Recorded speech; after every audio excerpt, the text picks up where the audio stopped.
Vamos a analizar frase por frase la pronunciación y el connected speech de la canción Someone Like You de Adele. De esta manera, no solo vas a mejorar tu pronunciación, sino también tu listening. Así que sin más, let's hop into the video. I heard that you settled down. Al inicio de esta frase, ella hace una pausa entre la palabra heard y that, lo cual hace que se pueda entender fácilmente. I heard that you. Pero en inglés cotidiano, ese sonido de D se puede omitir justo cuando está antes de una palabra que inicia con TH, como en este caso la palabra that. I never heard that one before. I never heard that one before. I've heard that. I've heard that. That you settled down. Entre la palabra that y la palabra you se está creando este sonido de CH, que suele ocurrir cuando tenemos una palabra que termina con T y la siguiente inicia con Y. That you. Adele tiene una pronunciación británica y esos sonidos de R que están al final o que están después de un sonido de vocal, ella no los pronuncia. Conscious effort. Two completely different versions of I go out for dinner a bit more now. En inglés americano, esta contracción se pronunciaría como your. Si estás aprendiendo pronunciación en inglés americano, asegúrate de pronunciar siempre el sonido de las R's. Settle down. Entre estas dos palabras tenemos el mismo sonido de consonante tanto al final como al inicio. No necesitas pronunciar settled down, sino que lo único que tienes que hacer es pronunciar el sonido de D una sola vez. Settle down. Have you settled down yet? Have you settled down yet? Ah, there you got married, huh? Settle down. Ah, there you got married, huh? Settle down. That you found a girl and En esta frase puedes darte cuenta que la palabra found no se está pronunciando con ese sonido de D al final, sino que se está pronunciando un poco diferente. Analicemos un poco más a detalle esto. El sonido de la N se caracteriza por ser un sonido nasal. Esto quiere decir que el aire sale por la nariz. N. Y la consonante D es un sonido plosivo. Vamos a hacer un golpe rápidamente en el paladar para luego liberar el aire. D. También tenemos que incluir el sonido de la T, ya que estas tres consonantes se producen en el mismo lugar, que es en el paladar, justo por detrás de los dientes. N. Ahora, cuando tenemos un sonido de N más un sonido de T o D, estos dos sonidos se van a unir y van a generar algo así como un sonido de D nasal. O, en otras palabras, para que se entienda un poco mejor, van a generar un sonido de N que se pronuncia un poco más rápido de lo normal. Es como un golpe rápido en el paladar. Y en este ejemplo, esta transición se está pronunciando como fauna, con un sonido de N súper rápido. Fauna. found a girl. Un ejemplo con la letra T puede ser la palabra internet. Esta palabra suele reducirse a internet. He's in your files. He's in the internet. He's in your files. He's in the internet. Didn't work so great for him, but we found it useful. Didn't work so great for him, but we found it useful. And you're married now. Y en esta frase ahora la cosa se invierte. Tenemos el sonido de la D antes del sonido de la N. Acá lo único que tenemos que hacer es mantener ese sonido de D por un momento y liberar el aire con la N. Es decir, al decir married, no vamos a liberar ese sonido de D. Vamos a mantenerlo llevando la lengua al paladar y vamos a mantenernos ahí por un microsegundo para luego pronunciar el sonido de la N. Married now. Married now. Guess she gave you things. Entre la palabra guess y she está sucediendo algo que se conoce como assimilation. Aquí, en vez de pronunciar este ejemplo como guess she, simplemente vamos a hacer un sonido de SH un poco más largo. Guess she gave you. Guess she gave you things. Guess she had a reputation. Guess she had a reputation. I guess she helps more this way. I guess she helps more this way. I didn't give to you. Con una pronunciación relajada y fluida, la contracción didn't puede pronunciarse como un simple ren. El primer sonido de consonante es una flap T, ren. Oh, you didn't mess anything up. Oh, you didn't mess anything up. I didn't bring anything. I didn't bring anything. Ain't like you to hold back. La palabra ain't en simples palabras significa no y se utiliza de manera muy informal para reemplazar am not, is not, are not e incluso también has not y have not. We ain't gonna repeat that. Oh, not. We ain't gonna repeat that. Oh, not. I ain't going nowhere without you. I ain't going nowhere without you. También en esta oración se está omitiendo el pronombre al comienzo. Ain't like you to hold back. Es bastante común que en las canciones se omita esta primera parte para hacer que la canción suene mejor. Been through some bad shit, I should be a savage. Been through some bad shit, I should be a savage. Come up to meet you. Come up to meet you. Por cierto, la palabra to se está pronunciando como ra, ya que la T está en medio de dos vocales y esto hace que la T suene como una flap T. Ain't like you to hold back. I hate to turn up out of the blue uninvited, but I... En esta frase hay un montón de connected speech. La palabra hate, aunque se escribe al final con una letra E, fonéticamente está terminando con un sonido de T y la siguiente palabra inicia con el mismo sonido. Por lo tanto, no tienes que pronunciar el mismo sonido dos veces, sino una sola vez. Y se pronunciaría como I hate to.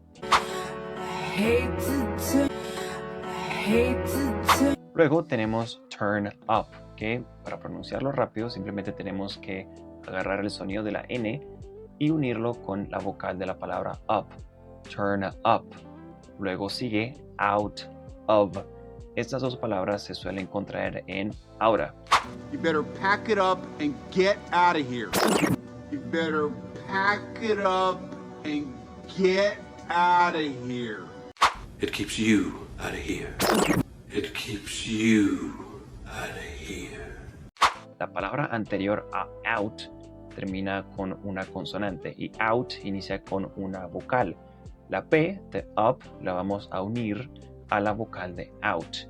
Todo junto sonaría turn up outa, turn up outa.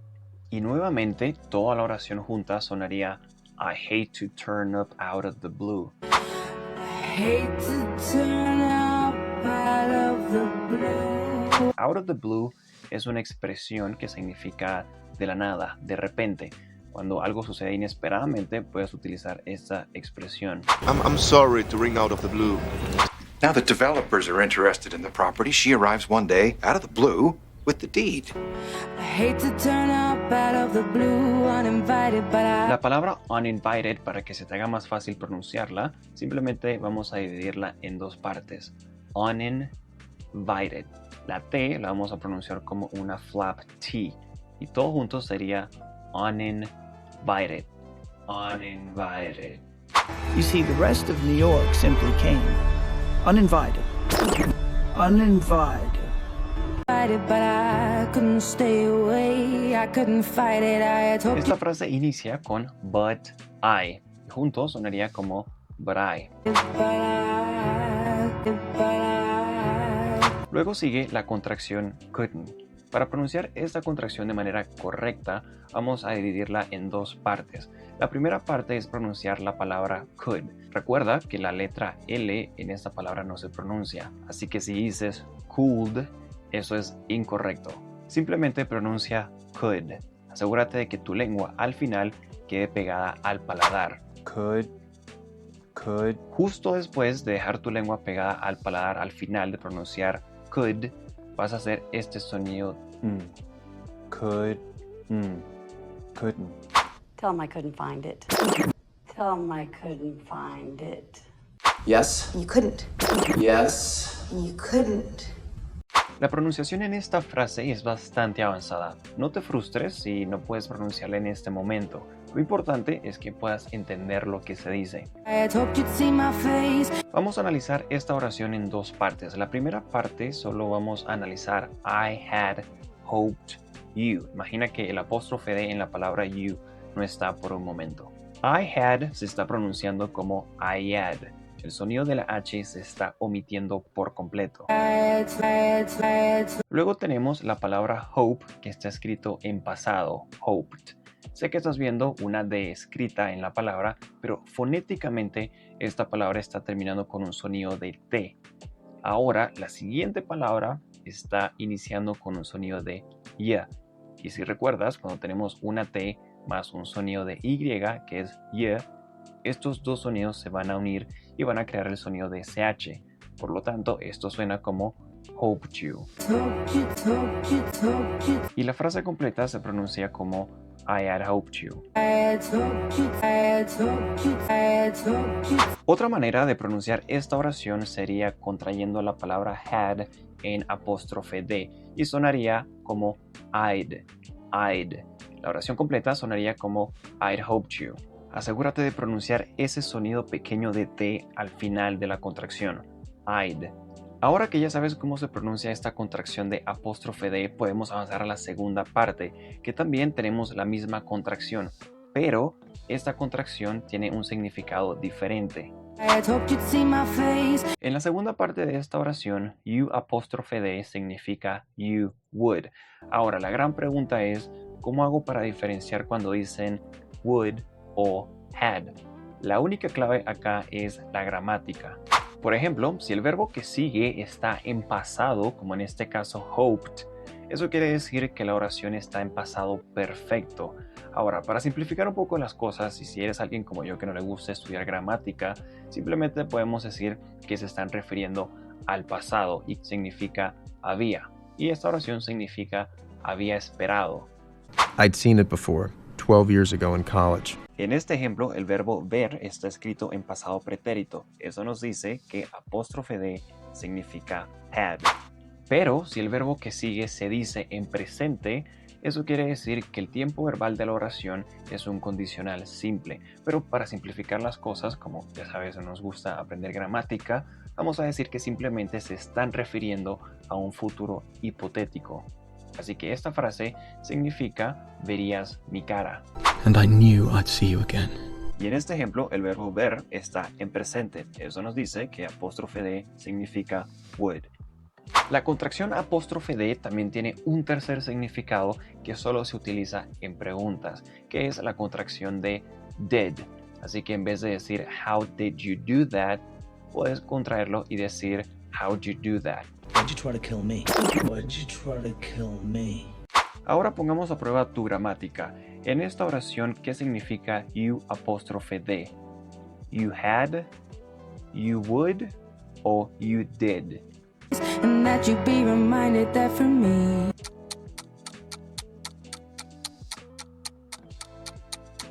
Si seleccionaste la segunda, excelente. Ya dominas esta estructura gramatical.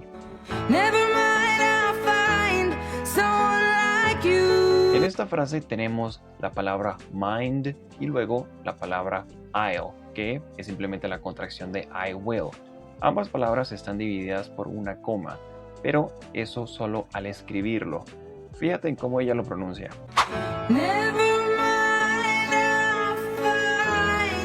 Volviendo a la explicación de cómo se pronunciaba este sonido de N más D o T, que generan este sonido rápido de N, vas a darte cuenta que esto suele suceder cuando esta combinación está en medio de dos vocales. En este ejemplo en particular tenemos el diptongo de la palabra mind y el diptongo de la palabra I'll. Esto también puede suceder dentro de una palabra, como vimos anteriormente con la palabra internet. El sonido de la N más T hacen este sonido súper rápido de N, internet. Pero otro ejemplo común es la palabra understand.